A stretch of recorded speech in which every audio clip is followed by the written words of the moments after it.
எவன் எழுதி கொடுத்த ரிலீஸ்ரா அவன் பாட்டுக்கு பாடிட்டு போகிறான், அந்த மாதிரி தாங்க இருக்குது. எவன் எழுதி கொடுத்தானோ அது இப்படி பேசிட்டு போறான். என்னாச்சுன்னா, ஒரு மாதத்துக்கு முன்னாடி விஜய் சித்து சேனல்லேருந்து வந்து பார்த்தீங்கன்னா, ஜுமுக்கு ஜுமுக்கு அப்படிங்கிற ஒரு சாங் வந்து பார்த்தீங்கன்னா ரிலீஸ் ஆகிருந்துச்சு.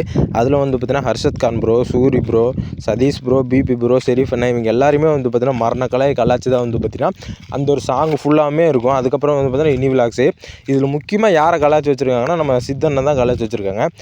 அதுக்கப்புறம் வந்து பார்த்தீங்கன்னா விஜய் சித்துக்காக தான் வந்து பார்த்தீங்கன்னா நம்ம சேனலே பார்க்குறோம். அவர் என்டர்டைன்மெண்ட்டு அவருமே நல்லா பண்ணுவார், நம்மளே சிரிக்க வைப்பார். அதே மாதிரி அதே நம்பி தான் வந்து பார்த்தீங்கன்னா இந்த சாங் போய் சித்தண்ணை கலாச்சி வச்சு வந்து பார்த்தீங்கன்னா செம ரைமிங்கோட ஒரு பாட்டு சூப்பராகவே இருந்துச்சு. உங்களுக்கு விஜய் சித்தை பிடிக்குன்னா மறக்காமல் சப்ஸ்கிரைப் பண்ணிக்கோங்க, லைக் பண்ணிக்கோங்க. அந்த சாங் கேளுங்க. மண்டகோலர் புச்சவங்க லூசு பயலுங்க, எப்ப எதை பண்ணுவாருன்னு யாருக்கும் தெரியலங்க.